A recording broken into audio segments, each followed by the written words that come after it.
알면 좋지 콘텐츠에 오신 여러분을 환영합니다. 알면 유익한 것들을 지금 바로 여러분께 소개해 드리겠습니다. 오늘은 호주로 불리는 국가에 대해 아는 만큼 알려드리겠습니다. 호주의 정식 국가 명칭은 오스트레일리아입니다. 커먼웰스 오브 오스트레일리아, 즉 호주 연방국입니다. 세계 지도에서 보면 호주가 남태평양 바다에 뚝 떨어져 있어 매우 큰 섬처럼 보이지만 사실 세계에서 6번째로 큰 대륙입니다. 이렇게 지형상 독립된 대륙이다 보니 특이하게 다른 대륙에 없는 야생 동물도 있고 여러 천혜의 자연유산이 풍부합니다. 여기도 오래전에는 원주민이 살고 있었습니다. 우리는 아보리진이라고 부릅니다. 그들은 약 5만 전부터 살고 있었다고 합니다. 지금은 원주민 수가 그리 많지 않은데 과거 영국이 호주를 발견했을 때 전염병도 돌고 힘으로 제압하면서 그 수가 많이 줄었습니다.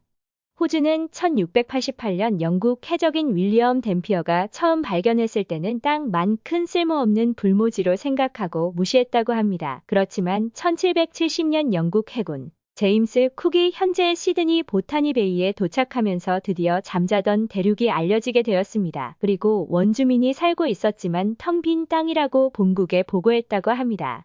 이때 영국 본토는 산업혁명으로 왕성한 경제와 함께 빈부의 격차가 말이 아니었는데 그러니 어려운 생활고에 시달리는 극빈자들은 사회적 문제였고 잡범들의 숫자도 엄청 넘쳐나 국가가 감당하기 어렵게 되자 이 죄수들은 영국의 식민지였던 미국에 보내지고 있었습니다. 하지만 미국도 1776년 영국 식민지에 있던 13개주가 모여 독립선언을 하고 독립전쟁을 시작하면서 영국은 더 이상 잡범들을 미국에 보내지 못하는 상황이 되고 그 대체지로 생각한 것이 이곳 호주였습니다.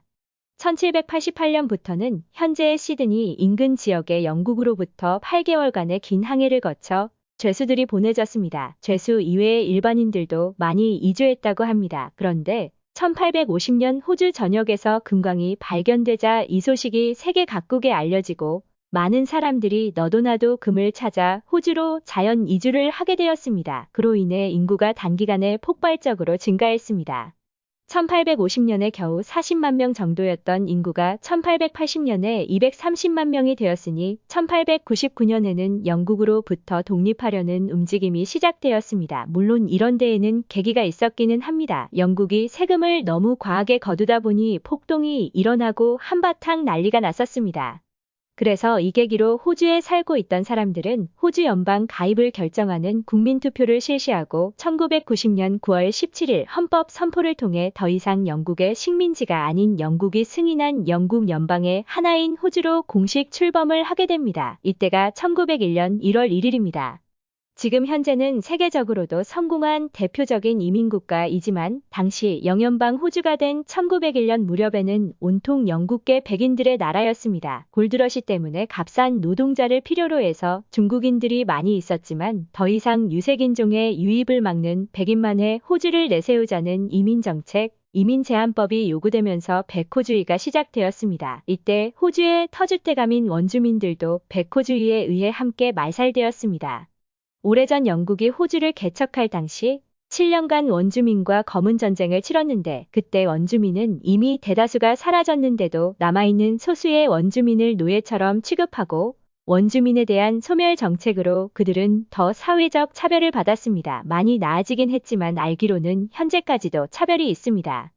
호주가 영국 연방이긴 하지만 외교권과 입법권을 영국의 간섭에서 벗어나 완전히 독립적으로 행할 수 있게 된 것은 제1차 세계대전 참전 이후입니다. 특히 제2차 세계대전 때 영국 연방인데도 태평양 전쟁 중인 호주에 대해 영국이 섭섭한 행동을 하자 호주는 스스로 방어하기 위해 미국과 연맹하여 메가더 최고사령관 지휘 아래 일본을 막아냈고 완전히 영국 그늘에서 벗어나는 계기가 되었습니다.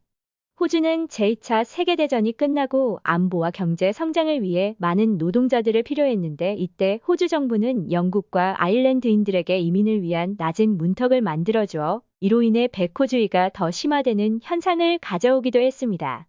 그러나 호주 정부는 실질적으로 경제 성장에 필요한 전문 인력이 필요로 하는 바 국회 내 이민성을 만들었고 이민 정책에도 새로운 변화가 요구되었습니다. 필요한 전문 인력을 피부 색깔에 관계없이 필요로 할 때는 이민 규정을 완화시키는 정책을 펼쳤고 이것이 경제에 좋은 결과를 가져오자 드디어 오늘날의 성공적인 이민 가고 싶은 나라의 다문화 국가가 되었다고 말할 수 있겠습니다. 그런데 호주는 인구도 생산 공장도 많지 않은데 어떻게 부자 국가가 된 것일까요? 그에 대한 답은 간단합니다. 땅이 크다 보니 자연의 혜택을 많이 받은 것입니다. 호주의 북쪽에서 남쪽까지는 적도와 온대기 사이를 총망라하는 기후가 펼쳐질 정도로 큰 대륙입니다. 여기에는 광활한 초목이 넓게 분포되어 있는데 이 목초지를 이용하여 소를 키우고 수출을 합니다. 세계 소고기 수출의 절반 가까이가 품질 좋은 호주산 소고기입니다. 소 이외에도 양을 비롯하여 풀을 뜯는 다른 가축도 사육합니다. 또 하나의 자연으로부터 혜택이라면 광산업입니다. 호주 국가의 GDP 10% 정도를 차지합니다. 대표적으로 품질 좋은 철광석은 세계 수출 1위이고 땅을 파고 갱도에 들어가지 않아도 광활한 지표에 철광석이 있어 생산성이 높습니다. 그 외 반도체나 2차 전지에 꼭 필요한 미래를 이끌어 나갈 첨단 산업의 필수 광물인 리튬의 세계 최대 생산 국가이며 조금이라도 있으면 행운이라는 니켈, 코발트, 히토류도 어마어마한 매장량을 자랑합니다.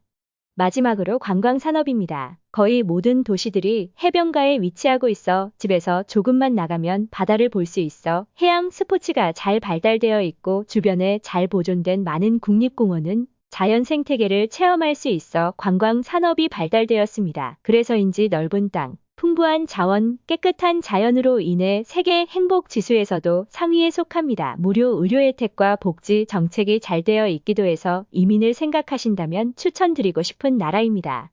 그러나 걱정되는 측면도 있습니다. 자녀들의 교육 및 안전한 생활 환경 그리고 안정적인 자금 운용을 위해 부유한 중국인들이 호주 부동산 시장에 비상식적 투자가 이루어져 부동산 가격이 과거 20년 동안 가파르게 상승하였습니다. 호주 정부는 이러한 중국 자본 유입을 조절하는 조치를 현재 시행하고 있으며 중국 자본의 부동산 시장에 미치는 영향을 모니터링하고 있습니다만 높은 임금을 받고 있는데도 불구하고 서민들은 자기 집 마련에 여전히 어려움을 겪고 있습니다.